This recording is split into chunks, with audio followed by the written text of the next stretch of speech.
This is A Conversation with Pat Roberts. Tonight's issues are international affairs and United States foreign policy. A fourth-generation Kansan from Dodge City, Roberts was first elected to Congress in 1980 to represent the 1st District. He joined the Senate in 1996. The Republican senator was re-elected last November when he defeated Libertarian Steve Rozelle and George Cook of the Reform Party. Roberts is chairman of the Senate Select Committee on Intelligence and a senior member of the Senate Armed Service Committee. Speaking with Senator Roberts is Dr. Bob Beatty, an assistant professor of political science at Washburn University in Topeka. He teaches courses in foreign policy, international relations, the U.S. and the UN, and the politics of the Middle East. He is author of the forthcoming book, Democratization in Hong Kong and China. Senator Roberts, it's a pleasure to have you here. Looking at our possible topics, terrorism, Iraq, 9/11, North Korea, we probably need 3 hours instead of 30 minutes. All the easy topics. Yeah. But let me say, Bob, it's a privilege to be here, and if we don't get through, we'll do it again. Okay, great. Let me start right off. You were very concerned about terrorism before 9/11. Why were you concerned before 9/11? We had started a brand new subcommittee on the Armed Services Committee. We called it the Emerging Threats and Capabilities Subcommittee. I was its first chairman. And we had all of the experts and the pundits and the gurus and the think tanks, all the people that served in the Bremer Commission and the Gilmore Commission, the Hart-Rudman Commission, the CSIS study, all of these people that allegedly know what they're talking about in terms of emerging threats. And they told us that the oceans really no longer protect us, and these threats were very real. And it wasn't a matter of if, but when. And then we would get into the laundry list of what we might expect. Mm-hmm.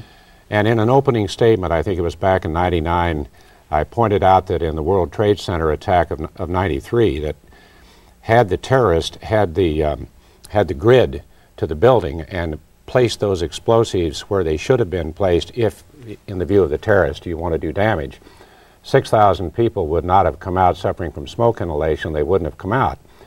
And then I quoted Osama bin Laden. And then I said, you could use almost any weapon to accomplish your goal. Now, I never stopped to figure out that he was going to use airplanes as missiles. From that, there's been quite a bit of talk that I was prescient, although I must say on 9/11, I had a horrible feeling in the bottom of my stomach, saying all of the testimony and all the hearings that we had held had proved true, and I couldn't get any traction. When I would speak here in Kansas, that'd be the last thing that I would mention, and I'd say, you know, ladies and gentlemen, it's not a safe world. We face an asymmetrical terrorist threat. It's international in scope, and we should understand that. Eyes would get, you know, pretty big, but it just didn't register. The interesting thing is we actually knew that the camps were in Afghanistan, and we also had the link between bin Laden and the attacks on the embassies and the USS Cole. Why, in your opinion, didn't either President Clinton or President Bush go after those camps? Were we afraid of the public reaction? Were they afraid of the world reaction? Or was there sort of a hope that this really wouldn't happen? And anything I served on the so-called investigation on the Senate side of the Senate Intelligence Committee, the House Intelligence Committee. It really was conducted by an independent staff. I have some feeling about that, but we won't get into that. That would take forever. But we took a hard look at that. And under the Clinton administration, it's my view that while they were aware of the threat, we really hadn't put it together yet. And we didn't put it together basically even on the Intelligence Committee, in my view, as far as I was concerned, although on the Emerging Threats Subcommittee we had, you know, taken a hard look at it, until the USS Cole. Mm-hmm. And then that's when we had a storm cloud warning over here, but lightning struck here, and we really realized this was international in scope. And we had gone through several what I call oh my God hearings. Oh my God, how did this happen? Khobar Towers, the Belgrade Embassy, the Khartoum chemical plant, mm-hmm. the India-Pakistan say nuclear test, and we weren't really grasping, in my view, what that real threat was from an international standpoint. When the Bush administration came in, it didn't take very long to get much more proactive and more robust in your response, and that's what we're into as of today, because we have a policy of preemption, which is considered now a logical constraint against all these terrorist attacks. Well, this is a big question, but I'm very interested in your thoughts. Why did bin Laden and al-Qaeda attack the United States? They believe in jihad. I'm trying to think. I have a speech I just gave before the Topeka Rotary. And I had a quote in there, although I chopped the speech down, so I left the Osama quote out, but it's pretty revealing that it is God's will, and that all believing Muslims who believe in God's will should plan for and kill Americans. This is a situation that has been developing over the years. That's not true with Islam as we know it as a religion, but it certainly is true to Osama and the Al-Qaeda and the Taliban and other associated terrorist groups. It is a view that was predicted by Samuel P. Huntington when he wrote the book The Clash of Civilizations and the Remaking of the World Order. And he took a look at the Muslim nations and say, look, anytime you have a population between the ages of 12 and 25 and they're male and they really don't have any other economic opportunity or exposure to any other values, this is what you can expect. He was very present. Well, let me ask you about the first Gulf War, because I think it's possible that we played to this to appease Arab nations who said, don't march to Baghdad, that'll rile up the whole region, it'll lead to terrorism. Instead, we don't go to Baghdad, we keep troops in Saudi Arabia because Hussein's there. And bin Laden says that's one of the reasons he wanted to go after us, is because of the troops in Saudi Arabia. So did we listen, I hate to say this, but too much to some of those regional leaders who just said, get out of here as soon as you can? Well, we may have. We may have, and that's the question now. We have all the instant experts and the armchair generals with their view in regards to Reconstruction. They were very critical of the war effort, and then when that proved otherwise, why now of course we hear the criticism about the Reconstruction effort, and if you win, what do you win? And is it possible to instill democracy in a country where you have the Kurds and the Shias and the Sunnis and the warlords and the tribals and the Arabs? You know, go back and watch Lawrence of Arabia, which was a movie way back in the 50s, which really dates me, but it's almost a repeat of what happened with the Brits and the Turks and the Arabs. I think well, hindsight, 2020, go in and finish the job. But at that particular time, we thought there would be an uprising against Saddam Hussein, and that whoever conducted that uprising, they would be in a position now that the Iraqis are in, and that would be to form some kind of interim government, and that stability would follow. And we didn't want to be put in the position of an American presence there, which would be viewed by the rest of the Arab world as being an American hegemon, or very, very dominating in terms of our presence. And of course, is that one of the low moments in American history, encouraging an uprising and then allowing Saddam to have the helicopters and go right the back? record in behalf of the protection of the Kurds, which eventually led to the no-fly zone, is not a very good one, to say the least. That's probably the understatement of our discussion. Let me switch to Kosovo. Well, where did you stand on Kosovo when that was occurring? You know, Bob, I never could see where. I understand why countries were involved in Kosovo, and I think we ended up with 31 in the occupation and in the Reconstruction effort.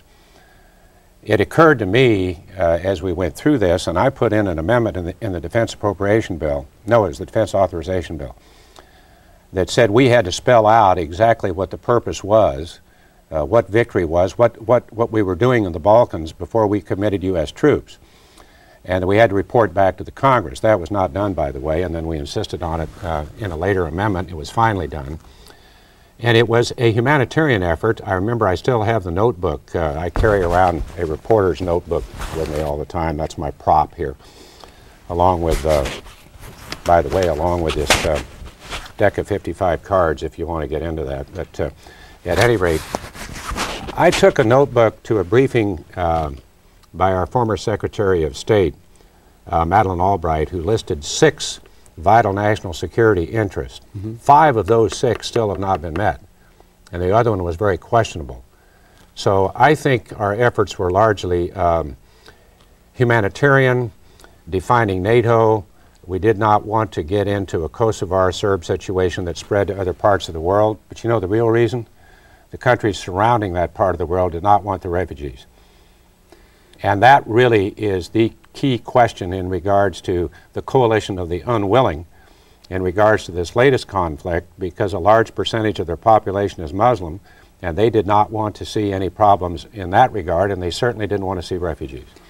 And that leads to a question that I bring up, because I've personally sort of believe that partisanship ends at the water's edge, that once we commit forces, we need to get behind We would hope the president. So. I did notice in Kosovo that the criticism continued once it began, that President Clinton went through a lot in Kosovo, that many congressmen and senators who still disagreed pretty vociferously after it began. Do you think this possibly hindered his ability, for example, to take on terrorism? Just to think that I'm getting, anything I do, I think we're a little bit into risk aversion. It's one thing to ask somebody to fight for your country. It's another thing to ask them to fight and die for your country. Osama said the magic number as far as the Americans were concerned in regards to our resolve was 18. That's the number of Americans died in Mogadishu. That we were into casualty avoidance, and goodness knows we certainly want to do that. But that sends a message to a terrorist that's a pretty dangerous message. If you draw a line in the sand and then you draw another line in the sand and then you end up in the sandbox and you don't show any resolve, and we flew at 40,000 feet. Now, we caused a lot of damage, and we also did eventually cause a lot of good in terms of refugee assistance, but there was a lot of incidental bombing problems. We didn't put any troops on the ground. The Apache helicopters were not used. We ran out of targets the last week. That's when I finally said stop the bombing. It wasn't because I thought I was so much against Kosovo. Once you're there, you've got to support the troops and you hope to accomplish the mission. There again, the mission to me seemed to be somewhat unclear in that in Bosnia we were separating the Croatians, the Muslims, and the Serbs in separate entities and said, all right, we hope you can live together. And there's been some progress, not an awful lot, but some. But then you move just a short distance away into Kosovo, and you had the Serbs and you had the Kosovars, and we were going to force some kind of a united ethnic nation here, which puzzled me. If you're going to have a separate situation up here and then you're forcing some kind of integration down here, I didn't understand that. The president indicated we would be in Bosnia and or Kosovo later, about a year. Well, it's been a decade. And it shows you the kind of commitment and resolve that you have to take if you're going to get involved and if you're going to try to achieve some stability. This is not a short-term operation. Let's switch over to Afghanistan. Were you pleased with, after 9/11, how we went about Afghanistan? And I have to ask, a lot of people do, we didn't get bin Laden.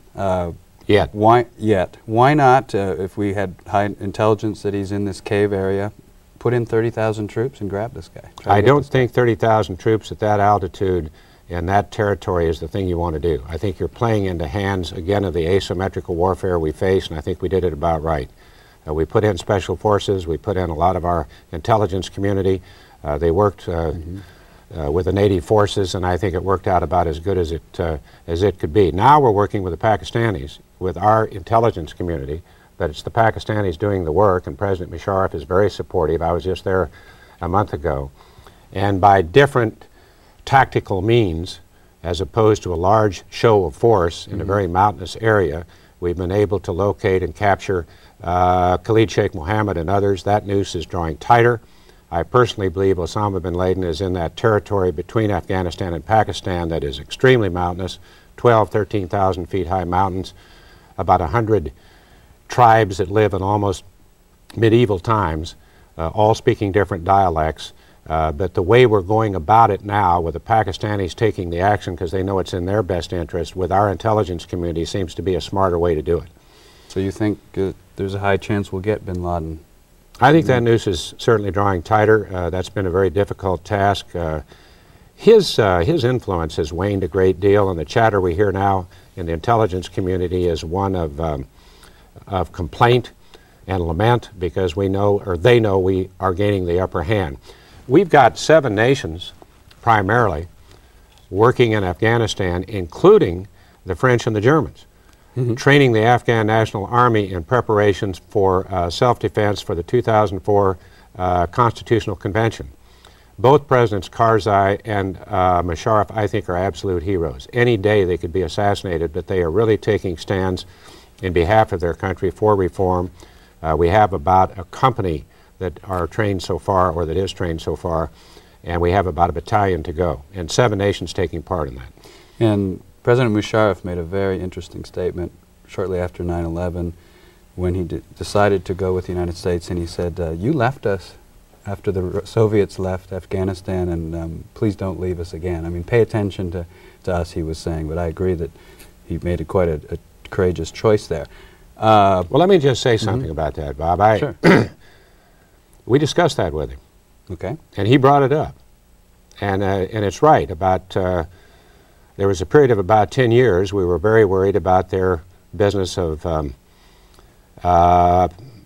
selling and proliferating various weapons of mass destruction. And so we had an embargo and sanctions. And we did leave them, if I want to use that choice of terms, his choice of terms. Well, then the tables sort of turned and times changed, and Dr. Khan, who is the godfather or the Machiavelli of all that, with India and Pakistan, and that's a real flashpoint, by the way. Now Musharraf says we're not doing this, and our intelligence sources indicate that that's the case. And we desperately need the Pakistanis now in the war on terrorism, and more especially to go after the Al-Qaeda and all of that. And we're doing that in Afghanistan with our troops as well, and with the 7 nations. But he pointed out the thing with America is we don't know whether you're really going to be with us or not. And so you have to demonstrate that resolve.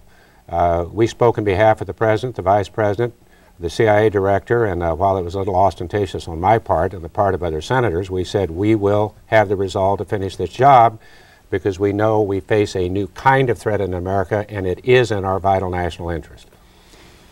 And I agree, Karzai and Musharraf have been fairly heroic in the last couple of years. What should we label Jacques Chirac and Gerhard Schroeder? Very carefully. That's a loaded question, I'm sorry, but I couldn't help but ask. Bob, I think probably too much has been made of all that, but okay. I will make an admission to you that during a unsenatorial peak on my part, I said the French were a lot like teenagers and poison ivy and kidney stones. You just hoped that someday the problem would pass. And I'm not, and I got in trouble for saying that.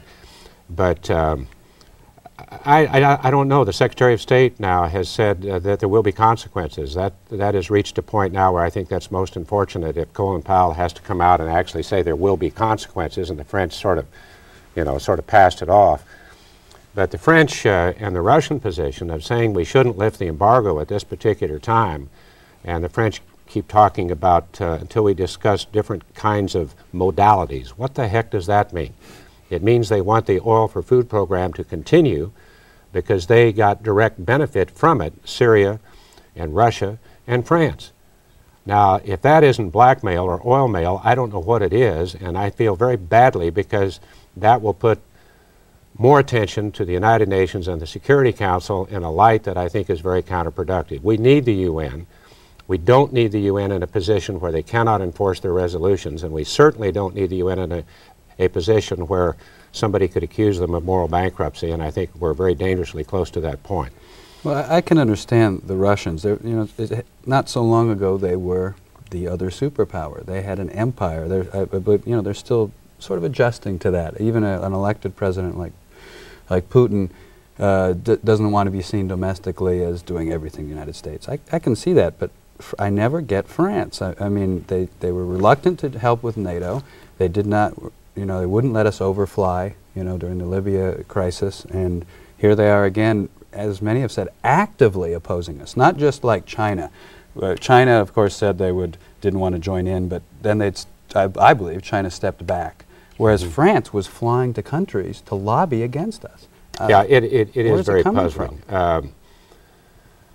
Well, I don't know. You can take a simplistic answer and say that Chirac looks in the mirror and says, "Mirror, mirror on the wall, I see myself and Charles de Gaulle." I mean, he was pretty independent too. Yeah.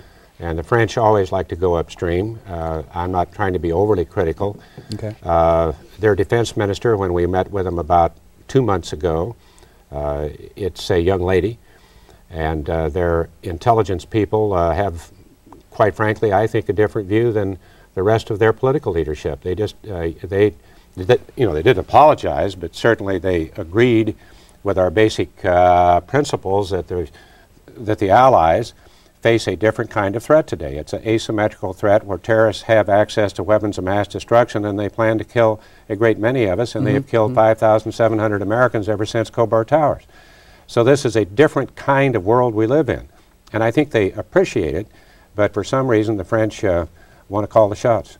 And I mentioned before my mother's Canadian, and so I do have to quickly ask about Canada, because a lot of people, of course, are Kansans, Americans, are a little puzzled. Hey, aren't they our friends? Haven't we been sort of putting them under our nuclear umbrella and everything for 50-some-odd years? What's going on with Canada? Well, Canada gave us some intelligence help. Okay. We had, I can't remember all the numbers now, of the coalition of the willing as compared to the coalition of the unwilling. Basically, Russia, Germany, France, I wouldn't put Canada in that category, because each country brought to this conflict or to this issue what they thought was appropriate. Adding them all up together, it was a much larger coalition than you might imagine. Of the NATO countries, all 7 of the countries who wanted mission were there very solidly. Poland actually committed troops, and others, what they can. So I think probably too much has been made of the coalition of the unwilling. And again, the Germans and the French are in Afghanistan. That's right. Helping us train in regards to the Afghan National Army. So I hope this can die down and we can get back to repairing the transatlantic alliance, which is so important, more especially with NATO. And on a positive side, the support from Eastern Europe was fascinating. Albania, Bulgaria, and those sort of countries. Does that put a new role for these countries now that we see them in a different light? I don't think there's any question about it. Of course, they're the ones that are the closest to the boot heel of the kind of treatment that we have seen around the world with a totalitarian regime. I really would think that during the next BRAC round that some of our foreign bases in NATO might be a topic of interest. And I know in talking with the SACEUR of Europe, General Jim Jones, the former commandant, I had to bring that in being a former Marine, the first Marine to serve in that capacity. But Jim's an intellectual, and he thinks a lighter footprint and maybe moving NATO eastward would be in our better national interest, and also south, so we can take a harder look at Africa, because it seems to me that that is where a lot of potential danger really resides, not only from terrorist organizations, but right off the Cape there is the world's 3rd largest oil reserve, and I think we have to look toward Africa, and I think NATO should be taking a more activist role in that regard. Interesting. Well, many people would welcome more attention to Africa. Right. Let's move on, as we are, quickly, to Israel and Palestine. Many of my students, I'm just telling you, are surprised when they find that Israel is one of the largest recipients of U.S. foreign aid. They're just surprised. How much will they receive in the new budget? And many ask, why do they get so much? Well, most of what they receive in terms of foreign aid is not specific, because it goes to national defense and it goes to some intelligence capabilities. Quite frankly, I don't know. We haven't got to the appropriation on the foreign aid bill yet. Foreign aid is always very, very difficult to pass under any circumstance, although the conditions around the world today in regard to the emergency bill for reconstruction in the war might change that to some degree. I don't know the figure. We'll have to wait on the appropriations bill as to a specific figure, but we do substantially support Israel, and they're a strong ally. Do they have nuclear weapons? Yes. Let me quickly switch to Palestine. Is anything going to get accomplished with Arafat in charge? And he stepped down. He has agreed to step down. And Abu Mazen, I think that's how you pronounce that. It may be turned around. I can rephrase, with Arafat still wielding seemingly significant power. In the background. But stop and think a minute. If Syria has started to come around after a very strong message from the administration, tightened up their borders, hopefully not allowing that country to become a sanctuary for either Al-Qaeda or any other terrorist groups, and obviously I'm talking about Hamas. If President Assad, who's only been president for 3 years, he's a young man, he was an ophthalmologist, 3 years ago. It's his father that was the crafty one, and I think the old guard. So I'm not sure that the left hand knew what the right hand was doing in regards to Syria, but they have certainly, in talking to Mubarak of Egypt, come a long ways in regards to this rather tough talk that we've had with them. If Syria can become a catalyst in relation to the Palestinians, and the United States can become a catalyst in regards to Syria, and we replace Arafat, and we get a new cabinet, and we get a ceasefire, and we eventually find out the details of the roadmap that will be proposed by President Bush in cooperation with the Russians and the EU. I'm not saying that a peace settlement is probable, but it's possible. And Sharon could play the role of Nixon when he went to China. Nobody thought that that would happen, but only he could do it. Sharon could be an extremely important person in this process, and he would be in a position that he could make some concessions leading to an independent Palestinian state in exchange for security for Israel. We have 2 minutes, and hopefully we'll get you back, but I do have to, a lot of people are asking about North Korea. Just today, CNN reported that North Korea blatantly and boldly said that the country has nuclear weapons, and then asked the U.S. representative, now what are you going to do about it? I'm not surprised at that. I was in Pyongyang about, 4 years ago. Really? We were trying to arrange a third-party grain sale because of the famine. All we got was rhetoric and blame. And we said time out, I don't know how many times. We were unsuccessful in that effort. So you're going to hear a lot of bluster from Kim Jong-il. He views the world into two separate categories, those that have the nuclear capability and those that don't, and that's the only card he has to play because his country is a basket case. It's a theocracy, and it's absolutely surreal. So I not only expect him to be entering talks, I expect him to do some things that may astonish the world in terms of tests and maybe even launch another missile. I don't have any specific information about that, but that's the kind of thing that he would do. Now, he does have the capability now. 10 years, he could have 40 Taedong missiles with warheads, $2 billion apiece. That's how he would get revenue. They're already a narco state. This is a big-time problem, and military intervention will not work because 60% of Korea, South Korea, would be endangered. This is a very, very severe challenge. I think I agree with you, and we're out of time, but hopefully when you come back, I'd like to hear a lot more about what you saw in North Korea, because it's been a fast 30 minutes here.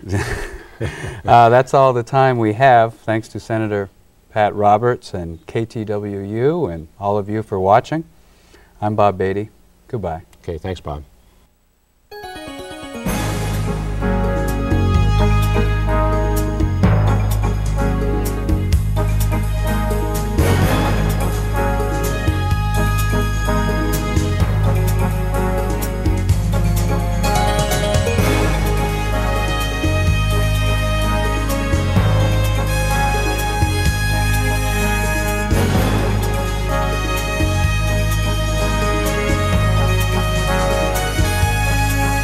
Hi, I'm Dan Elias. Next time, Antiques Roadshow continues its visit to Sacramento, California.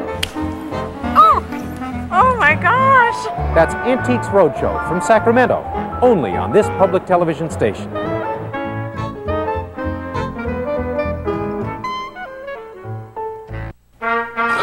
On PBS, there's a new show called Manor House that's very great, where folks go back 100 years to live in this most grand estate. Their servants and their masters, so they're upstairs and they're downstairs, and they're doing things they've never done, which makes life challenging and fun, with parties to partake and meals to make and rules to break. So come and be our guest by watching Manor House on PBS. This is viewer-supported public television, licensed to Washburn University.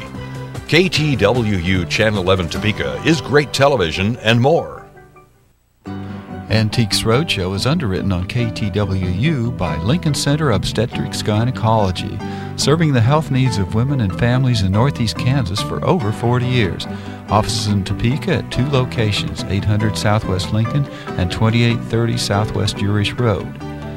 By Commerce Investment Management Group, providers of a wide range of trust and management services. And by Sterling House Assisted Living, Sterling House enjoys supporting excellence in the community, such as KTWU. It's no mystery why people choose to live at Sterling House.